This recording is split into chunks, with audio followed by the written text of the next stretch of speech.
لاپتہ بلوچوں کی بازیابی کے لیے کوئٹہ ریڈ زون دھرنے کو 24 دن مکمل، مطالبات کی منظوری میں تاخیر، لواحقین انصاف کے منتظر۔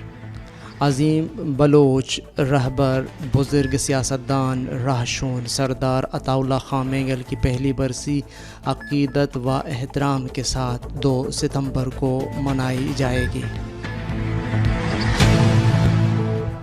آج اگست کی 14 تاریخ ہے، دن اتوار، اور اس وقت بلوچستان میں شب کے 10 بج رہے ہیں۔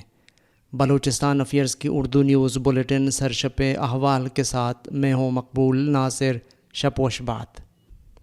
لاپتہ بلوچوں کی بازیابی کے لیے کوئٹہ ریڈ زون دھرنے کو 24 دن مکمل ہو گئے، مطالبات کی منظوری میں تاخیر ہے، لواحقین انصاف کے منتظر ہیں۔ بلوچ لاپتہ افراد کے لواحقین کا گورنر اور وزیر اعلیٰ ہاؤس کے سامنے ریڈ زون میں دھرنے کو آج 24 دن مکمل ہو گئے۔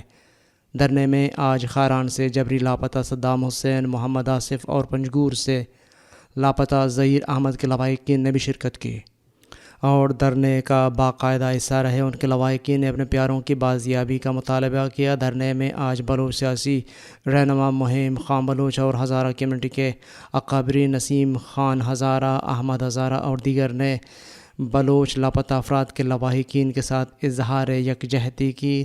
دھرنے میں بلوچستان سے جبری طور پر لاپتہ کیے گئے لواحقین کی کثیر تعداد موجود ہے، جو پچھلے 24 دنوں سے وہاں مسلسل بیٹھے ہوئے ہیں، جن میں چھوٹے بچے اور بوڑھی بیمار مائیں بھی شامل ہیں۔ مسلسل احتجاجی دھرنے پر بیٹھنے کی وجہ سے ان کی طبیعت بگڑتی جا رہی ہے۔ دھرنے کے شرکاء لواحقین انصاف کے منتظر ہیں، جن کے سادہ سے مطالبات ہیں کہ ان کو سنجیدگی سے سنا جائے اور انہیں ان کے لاپتہ پیاروں کی زندگیوں کے بارے میں تسلی دی جائے۔ دھرنے کو طویل مدت ہونے کے باوجود اب تک ان کے مطالبات کی منظوری میں کوئی پیش رفت نہیں ہوئی ہے، نہ ہی حکام بالا انہیں سننے اور ان کے مطالبات کی منظوری میں سنجیدگی کا مظاہرہ کر رہے ہیں، جبکہ مطالبات کی نہ ماننے کی صورت میں اجتماعی طور پر تادم مرگ بھوک ہڑتال کے حوالے سے عملی اقدام اٹھانے کا بھی اعلان کیا گیا ہے۔ بلوچستان نیشنل پارٹی کے مرکزی بیان میں کہا گیا ہے کہ عظیم بلوچ رہبر، بزرگ سیاستدان، راہشون سردار عطا اللہ خان مینگل کی پہلی برسی عقیدت و احترام کے ساتھ 2 ستمبر کو منائی جائے گی، جبکہ مرکزی جلسہ عام وڈ میں منعقد ہوگا، جس میں عظیم بلوچ رہبر کو زبردست الفاظ میں خراج عقیدت پیش کیا جائے گا۔ تمام اضلاع کے عہدیداروں کو ہدایت کی گئی ہے کہ وہ 2 ستمبر کو اپنے اپنے اضلاع میں بھی تعزیتی ریفرنسز منعقد کرائیں اور مرکزی جلسہ عام جو وڈ میں منعقد ہوگا اس میں بھی اپنی شرکت کو یقینی بنائیں اور اپنی تیاریاں ابھی سے شروع کر دیں۔ بیان میں کہا گیا ہے کہ ملک بھر کی سیاسی قیادت کو برسی میں شرکت کی دعوت دی جائے گی۔ اس حوالے سے 2 کمیٹیاں تشکیل دی گئی ہیں۔ ایک کمیٹی آغا حسن بلوچ کی سربراہی میں بنائی گئی ہے، جس میں قاسم رونجو، آجی ہاشم نوتیزئی بھی ہوں گے، جو قومی سطح کی سیاسی جماعتوں، اہل قلم، دانشور، صحافیوں کو جلسے میں شرکت کی دعوت دیں گے، جبکہ بلوچستان کی سطح پر بنائی گئی کمیٹی کے سربراہ ملک نصیر احمد شاہوانی ہوں گے۔ ارکان اختر حسین لانگو، احمد نواز بلوچ، غلام نبی مری ہوں گے، جو صوبائی سطح پر سیاسی جماعتوں سمیت تمام طبقہ فکر کو شرکت کی دعوت دے گی۔ بیان میں کہا گیا ہے کہ ضلع صدور، general secretaries, organiser, deputy organiser بھی 2 ستمبر کو تعزیتی ریفرنس کا انعقاد یقینی بنائیں۔ وڈ کے قریبی اضلاع سمیت جو جلسے میں شرکت کرنا چاہتے ہیں وہ ابھی سے اپنی تیاریاں شروع کر دیں۔ جلسہ عام 2 ستمبر صبح 10 بجے منعقد کیا جائے گا۔ اس کے بعد لنگر تقسیم کی جائے گی۔ وزیر اعظم شہباز شریف سے بلوچستان نیشنل پارٹی کے مرکزی رہنما اور رکن بلوچستان اسمبلی ثنا بلوچ کی ملاقات۔ بلوچستان میں سیلاب زدگان کی فوری امداد، متاثرہ خاندانوں کے مکانات کی جلد از جلد تعمیر، زمینداروں کے زرعی اراضی و فصلات کے نقصان کے ازالے کے لیے فوری امداد کی فراہمی اور نوشکی و خاران کے دورہ کی دعوت دی، جو وزیر اعظم نے قبول کر لی۔ وندر ندی میں سیلابی ریلوں سے متعدد گوٹ زیر آب، پانی گھروں میں داخل۔ وندر ندی نے ایک مرتبہ پھر تباہی مچا دی، سیلابی ریلے سے متعدد گوٹ زیر آب آ گئے۔ جمعہ اور ہفتے کی درمیانی شب لزبیلا کے پہاڑی علاقے کنراج میں مسلسل موسلادھار بارشوں کے بعد وندر ندی میں آنے والے اونچے درجے کے سیلابی ریلے کو ندی پر قبضے کی وجہ سے راستہ نہ ملنے پر سیلابی ریلا ندی سے متصل سانول انگاریا گھوٹ حسن آباد گنگا مہلا سمیت متعدد گھوٹوں میں داخل ہو گیا، جس سے مکینوں کو کافی نقصان پہنچا۔ وزیر اعلیٰ کے احکامات کے باوجود لسبیلا کی ضلعی انتظامیہ وندر ندی پر قبضہ ختم کرنے اور تجاوزات اٹھانے میں ناکام۔ مزید بارشوں سے وندر شہر کو بھی خطرہ لاحق ہو گیا ہے۔ مکینوں کے مطابق وندر ندی پر قبضے کی وجہ سے پانی کو راستہ نہیں ملتا اور ہر بار پانی ہمارے گھروں میں داخل ہوتا ہے۔ واضح رہے، وزیر اعلیٰ بلوچستان میر عبدالقدوس بزنجو نے اپنے دورہ حب کے موقع پر سابق ڈپٹی کمشنر لسبیلا کو وندر ندی پر قبضہ ختم کرنے کا حکم دیا تھا، لیکن تاحال وزیر اعلیٰ کے حکم پر عمل درآمد نہ ہو سکا۔ وندر کے شہریوں نے خدشہ ظاہر کرتے ہوئے کہا ہے کہ اگر وندر ندی پر قبضہ جلد ختم کر کے ندی کی صفائی نہ کروائی گئی تو مزید بارشوں سے وندر شہر کو ناقابل تلافی نقصان پہنچ سکتا ہے۔ لولائی میں نوجوان نے گلے میں پندھا ڈال کر خودکشی کر لی۔ لیویز ذرائع کے مطابق لولائی کے علاقے کلی شبو زئی میں 24 سالہ نوجوان حافظ ولد بلوچ خان نے گھریلو رنجش کی بنا پر گلے میں پھندا ڈال کر خودکشی کر لی۔ لیویز نے نعش قبضے میں لے کر اسپتال پہنچا کر ورثاء کے حوالے کر دی اور مزید کارروائی لیویز فورس کر رہی ہے۔ کوہلو بارشوں سے تباہی، کچے مکان منہدم، فصلیں تباہ۔ ڈپٹی کمشنر کولو قربان علی مقصی سیلاب سے متاثرہ علاقوں میں اپنے ٹیم کے ہمراہ مختلف علاقوں میں خود جائزہ لے رہے ہیں۔ رسالدار میجر شیر محمد مری سمیت دیگر افسران اور ٹیم بھی ہمراہ ہیں۔ ڈپٹی کمشنر کولو نے کہا ہے کہ عوام کو ہر صورت میں ریلیف فراہم کریں گے، تمام تر وسائل بروئے کار لائے جا رہے ہیں۔ کوہلو نے صوبہ کے علاقے میر بلاول ٹاؤن پانی گھروں میں داخل ہو گیا ہے۔ ڈپٹی کمشنر کے ہمراہ رسالدار میجر پہنچ کر عوام کو محفوظ مقام پر منتقل کر رہے ہیں۔ نصوبہ ڈیم کے سپل وے سے بڑا سیلابی ریلا گزر رہا ہے۔ عوامی حلقوں کے مطابق کوہلو کو فوراً آفت زدہ قرار دے کر ہنگامی بنیادوں پر ریلیف پہنچائی جائے۔ دوسری جانب بارش کے باعث کلی سردار فیروز خان زرکون میں مختلف مکانات گرنے کے اطلاعات ہیں، جبکہ جانی نقصانات کی اطلاع نہیں۔ جبکہ بارکان لڑکن میں رات گئے شدید طوفانی بارش، سیلابی صورتحال، فصلیں تباہ، کچے مکان منہدم، پوری وادی ڈیم کی شکل میں تبدیل ہو گیا ہے۔ نشیبی علاقوں کے گھروں میں پانی داخل ہو گیا ہے۔ علاقے میں اکثریت کچے گھروں کی ہے، نقصانات کا خطرہ ہے۔ 18 تاریخ تک مزید بارشوں کی پیش گوئی کی گئی ہے، جبکہ کوئٹہ سمیت کچھ علاقے بارکان سبی مسنگ میں بارش کا سلسلہ جاری ہے۔ گزشتہ روز سے بلوچستان کے مختلف علاقوں میں طوفانی بارش جاری ہے، جس سے کئی علاقوں میں تباہی مچ گئی ہے۔ جن علاقوں میں بارش سے تباہ کاریاں ہوئی ہیں وہاں پر انتظامیہ کو ہائی الرٹ کر دیا گیا ہے۔ صوبہ دارالحکومت کوئٹہ میں بھی وقفے سے بارش جاری ہے۔ کچھ علاقے بارکان سبی مسنگ میں کہیں تیز اور کہیں ہلکی بارشوں کا سلسلہ جاری ہے، جس سے نشیبی علاقے زیر آب آ گئے ہیں۔ رکنی بارکان میں بارش کا پانی لوگوں کے گھروں میں داخل ہو گیا اور جس سے فصلیں بھی متاثر ہوئی ہیں۔ ڈیرہ مراد جمالی میں نامعلوم افراد کی فائرنگ سے ایک شخص قتل، ملزمان فرار۔ ڈیرہ مراد جمالی پولیس تھانہ سٹی کے حدود ریلوے پاٹک کے قریب نامعلوم افراد کی فائرنگ سے لال محمد نامی شخص شدید زخمی ہو گیا، جسے سول اسپتال منتقل کر دیا گیا۔ بعد میں تشویشناک حالت میں لاڑکانہ لے جایا جا رہا تھا، جو کہ راستے میں زخموں کی تاب نہ لاتے ہوئے جاں بحق ہوئے۔ وزیر اعلیٰ بلوچستان قدوس بزنجو کی کوئٹہ کراچی شاہراہ پر ٹریفک کی بحالی کے لیے فوری اقدامات کی ہدایت۔ وزیر اعلیٰ بلوچستان میر عبدالقدوس بزنجو کی زیر صدارت منعقد ہونے والے اعلیٰ سطحی اجلاس میں سیلاب سے متاثرہ اضلاع میں جاری امدادی سرگرمیوں کا جائزہ لیا گیا۔ صوبائی وزیر صحت سید احسان شاہ، رکن اسمبلی سردار سرفراز ڈومبکی، چیف سیکریٹری عبدالعزیز عقیلی اور متعلقہ محکموں کے سیکریٹری اجلاس میں شریک تھے، جبکہ D G P D M اور ڈویژنل کمشنروں کی جانب سے اجلاس کو بارشوں سے ہونے والے نقصانات اور ریسکیو و امدادی سرگرمیوں پر بریفنگ دی گئی۔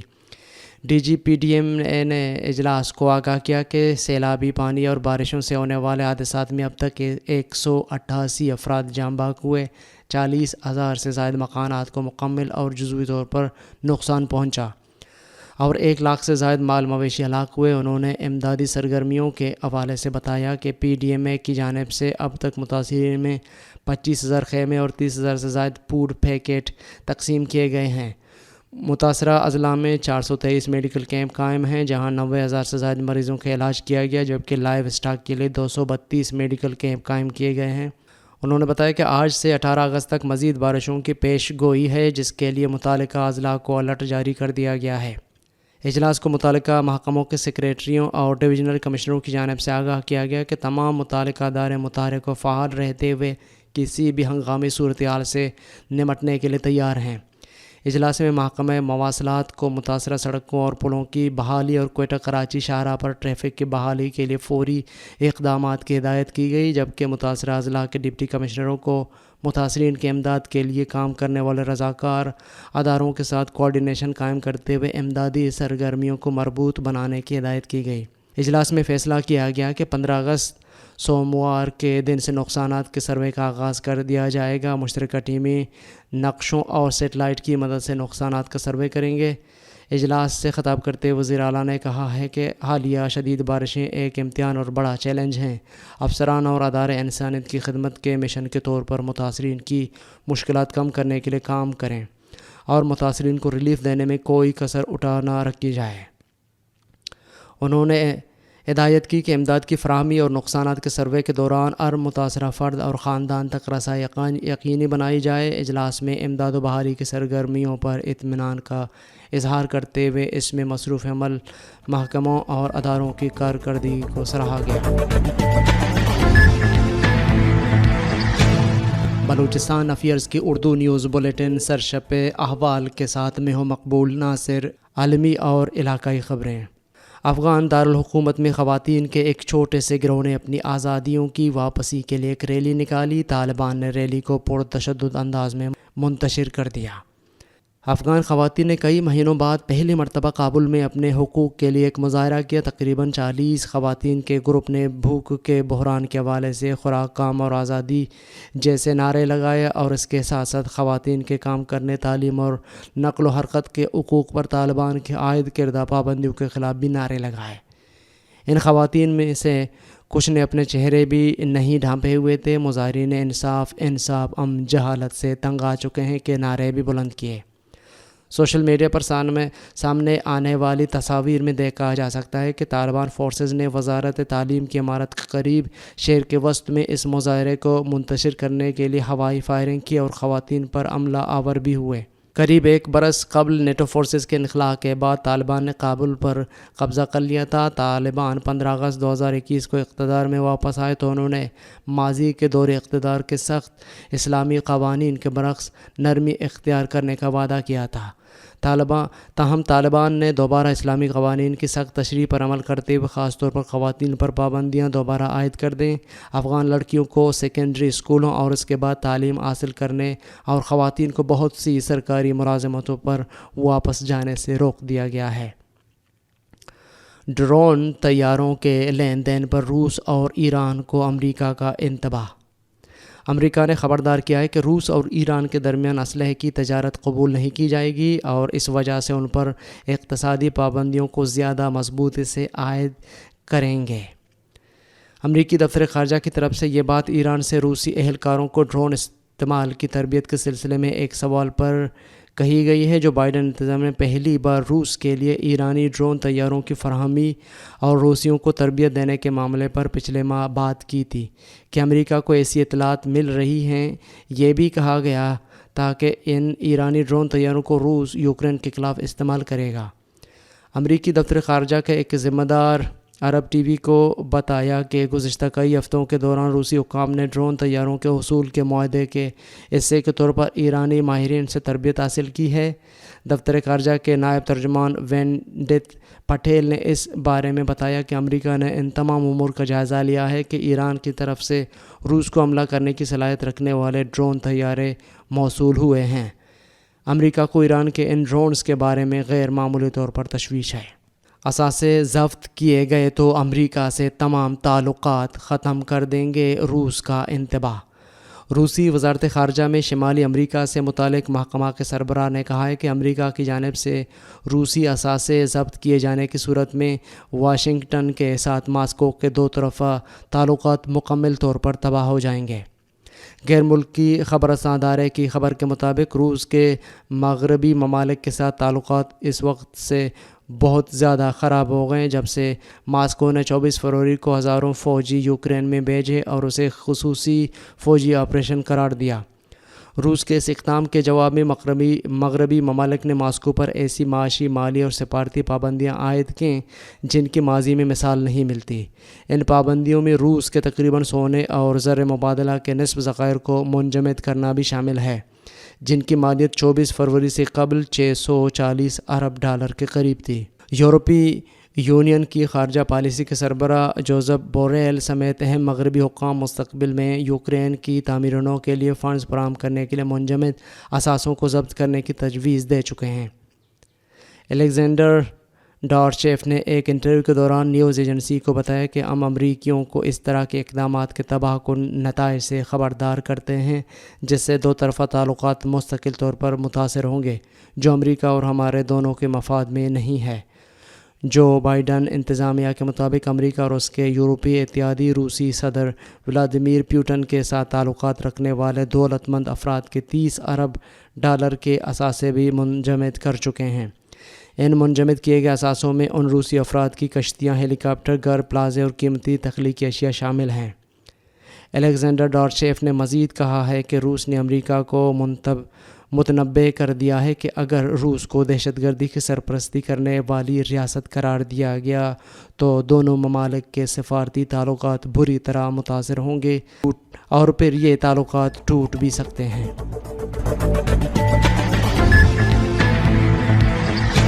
یہ تھیں اب تک کی اہم خبریں۔ مزید خبروں اور اپڈیٹس کے لیے ہماری ویب سائٹ اور یوٹیوب چینل وزٹ کریں۔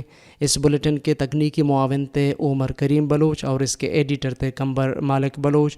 مجھے بلوچستان افیئرز کی ٹیم کے ساتھ اجازت دیجیے۔ شپ و شبات۔